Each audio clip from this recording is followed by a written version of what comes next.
हाय, hello, नमस्कार. कसे आहेत तुम्ही? मस्त ना, मजेत ना? मी पण मस्तच आहे. तर सध्या चालू आहे लग्नसराई आणि मी आमच्या पद्धतीमध्ये म्हणजेच आमच्या विदर्भाकडे चंद्रपूर जिल्हा म्हणा किंवा अ, गडचिरोली जिल्हा अशा म्हणजे जवळपासच्या जिल्ह्यांमध्ये लग्न कसं होतं, कशा पद्धतीनं होतं ते मी आज तुम्हाला सांगणार आहे. तर जसं शहरामध्ये 4-5 दिवसाचं लग्न असतं. जसं की पहिल्यांदा काहीतरी घाण्या-बांगड्यांचा, नंतर हळदीचा, नंतर संगीत, नंतर काय. तर तसं काही आमच्याकडे नसतं. आमच्याकडे असतं फक्त 2 दिवसाचं लग्न. पहिल्या दिवशीची हळद आणि दुसऱ्या दिवशीचं लग्न. तिसऱ्या दिवशी नवरी आपल्या घरी आणि संपलं, कार्यक्रम संपला. तर आजचा आहे पहिला दिवस लग्नाचा.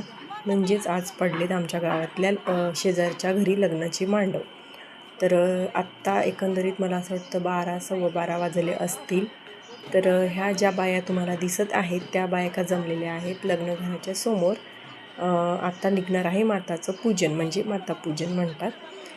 ते मातापूजन करत असताना सगळ्या गावातल्या ज्या जातीच्या आपल्या बायका असतात त्या एकत्र जमा होतात आणि ज्या आता तुम्हाला हंडी धरून उभ्या दिसत आहेत त्या आहेत त्या नवरदेवाच्या बहिणी. तर ते नवरदेवाच्या बहिणी तसा हंडं वगैरे घेतात डोक्यावरती आणि जे आपलं माराई म्हणजे देवी असती, त्या देवीला पूजन करायला जात असतात. म्हणजे तिथं जायचं आणि नवरदेवाला पहिल्यांदा हळद लावायची असते आणि नंतर मग हळदीचा कार्यक्रम सुरू होतो. तर तुम्ही बघत असाल की आम्ही आत्ता चाललो जंगलात.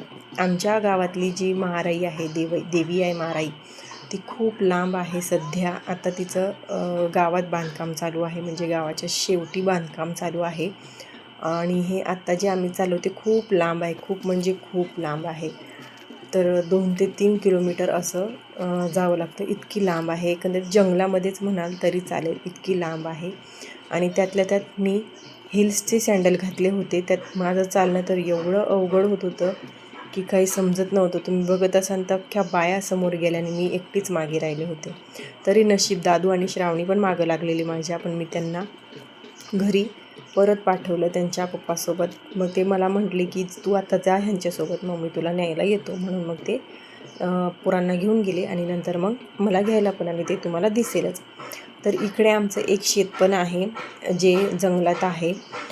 माझी सासू जी आहे ती चालत खरंच एवढा जंगलामध्ये रोज चालत शेतावरती येत होते आणि आपलं रोजचं काम चालू असायचं शेतातलं. इतक्या लांब आहे हे शेत. तर इथंच ह्या जंगलामध्ये माराई देवी आहे. तर ह्या देवीचं महत्त्व म्हणजे की इथनं लग्नाची सुरुवात करायची, म्हणजे पहिलं निमंत्रण ह्या देवीला द्यायचं आणि नंतरच लग्नाचा कार्यक्रम सुरू करायचा आणि नंतरनं मग बांगड्या वगैरे काय असतं ते आपलं कार्यक्रम सुरू होतात. तर हे खूप असं जंगल आहे आणि खरंच आमच्या इकडे वातावरण आहे वाघांचं. वाघ वगैरे फिरतात, पण आता एवढं कल्ला असल्यावरती इथे जवळपास सध्या तरी नसणार आहेत.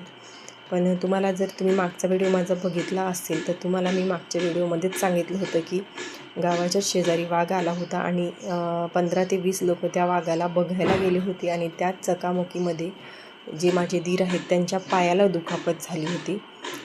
तर असतात जवळपास वाघ, पण आता हा एवढा जेव्हा कल्ला चालू आहे त्यामुळं वाघ नाही येणार शक्यतो. तर इतकं चालत खूप यावं लागतं या जंगलामध्ये आणि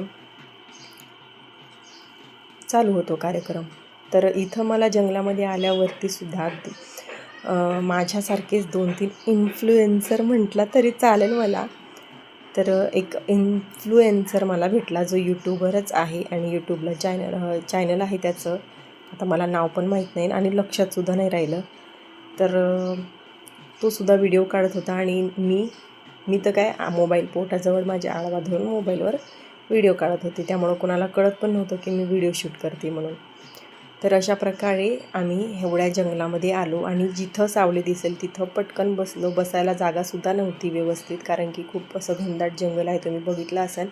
आणि विदर्भ म्हटलं तर फेब्रुवारीपासूनच कडाक्याची ऊन सुरू होते, कारण की हा जंगलाचा एरिया असल्यामुळे इथे आणि विदर्भ म्हणजे कोळशेच्या खाणीच, तर इकडे खूप अशी ऊन होती आणि जिथे सावली दिसेल तिथं बसण्याचंच पहिले आम्ही काम केलं. आणि ज्या ह्या हांड्या धरून आहेत बाया सध्या तरी हे मला वाटतं ह्यांनी साफसफाई केली नाही. अगोदर ह्यांनी जर साफसफाई केली असती तर व्यवस्थित जागा वगैरे झाली असती. यांना वाटलं की गावातले जे बांधकाम चालू आहे देवीचं, महाराई देवीचं, तिचं बांधकाम ह्यांच्या लग्नापर्यंत पूर्ण होऊन जाईल म्हणून यांनी काही येऊन व्यवस्थित बघितलंच नाही आणि डायरेक्ट आल्यावरती हा एवढा खापट पसारा जंगलामधला दिसला. आणि जंगलामध्ये व्यवस्थित जागासुद्धा नव्हती, असं म्हणजे बसायला वगैरे म्हणा किंवा काही. पण आता काही पर्याय नव्हता दुसरा. इथं निमंत्रण दिल्याशिवाय लग्नाचा कार्यक्रम पुढे सुरू होतच नाही.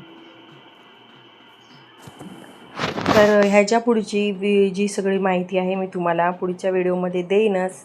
तोपर्यंत जर चॅनलला अजूनही सबस्क्राईब नसेल केलं आणि नवीन आले असतील चॅनलला तर सबस्क्राईब करा. जुने असेल आणि अजूनही चॅनलला सबस्क्राईब नसेल केलं तर नक्की चॅनलला सबस्क्राईब करा.